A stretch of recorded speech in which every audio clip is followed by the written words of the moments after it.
I did a YouTube short about this story, but this most definitely deserves a video.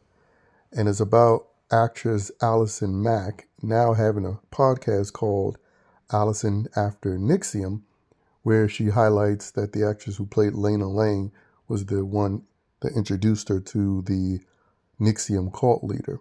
You know, someone who she aided to recruit more women and push that self-help BS onto them. And she only got 3 years, in which she only served 2 years, while he got 120 years. And that's the main reason why I want to talk about this. It's just highlighting for you yet another example of yet another self-proclaimed minority demographic getting off with little to no punishment. You know, and we see this happen with women all the time in the court of law, but we also see this happen with so-called racial minorities in the court of law. You know, and people of the alphabet sex cult. You know, they get lightly punished, if punished at all. And then we have the mainstream media that allows them to rehab their image. You know, and in many cases, they don't need to rehab their image at all. You know, they just continue to be praised despite having a disturbing criminal history. But that's what this chick is engaging in here with this podcast. A lot of people, they go the podcast route, not just as a revenue stream, but also as a revisionist history vehicle. I mean, you see it in the wrestling world a lot of times. You know, a lot of scumbag dudes get a podcast and try to, rewrite their history.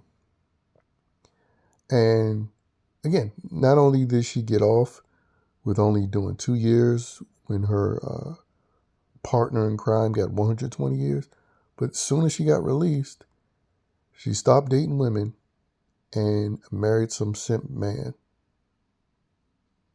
And now she has a podcast where she's doing a light throw under the bus of her co-star in Smallville, saying, well, look at her. She's the one that introduced me. And it's not surprised. Why would she take any accountability when she really still hasn't had to take any accountability for her actions? You know, meanwhile, the man is basically doing life. I mean, not basically, he's doing life, because unless he turns into an immortal, he's not living 120 years. But again, this is the bullshit that I can't stand when it comes to women in general in the Western world. They always get off, not sexually, but when it comes to their crimes. I mean, very rarely does a woman get sentenced harshly. And it's even rarer that a woman gets the death penalty. You know, and it doesn't matter how heinous the crime is. I mean, we see women who have, who statutory rape young boys all the time, and how they get little to no punishment. And the men in their lives, being a perfect reflection, unfortunately, of most modern Western men, they stick around. You know, like that dude that's sticking around with that woman that was having a sexual relationship with an 11-year-old student. But yeah.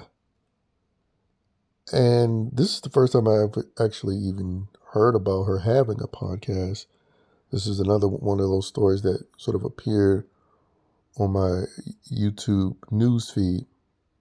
And I saw the post where apparently, again, she mentions her co-star and that she mentioned her on a podcast. You know, which I'm sure at least because she's she just started recently. So I'm sure at least for the first couple of years, she's going to make some money for it. And because again, we have so many pathetic, weak men in this society. and fanboys that will still want to give her money. And again, it's just the disgusting amount of privilege these females get, these POCs get, these alphabet sex cult members get, and yet they're the main ones that claim they're being oppressed. When the reality is, if there's any sort of oppression, it's usually brought on, specifically, especially when we're talking about women, is brought on to the women because of women's dumb decisions. Like the liberal women that vote for soft on crime policies, open borders, men pretending to be women to have access to their spaces like locker rooms and bathrooms. It's the modern women that choose stupidly their politics that then leads to dumb decisions that then leads to dastardly consequences for their own actions. And then they look for some man to blame when they're the main ones that bring about their own problems.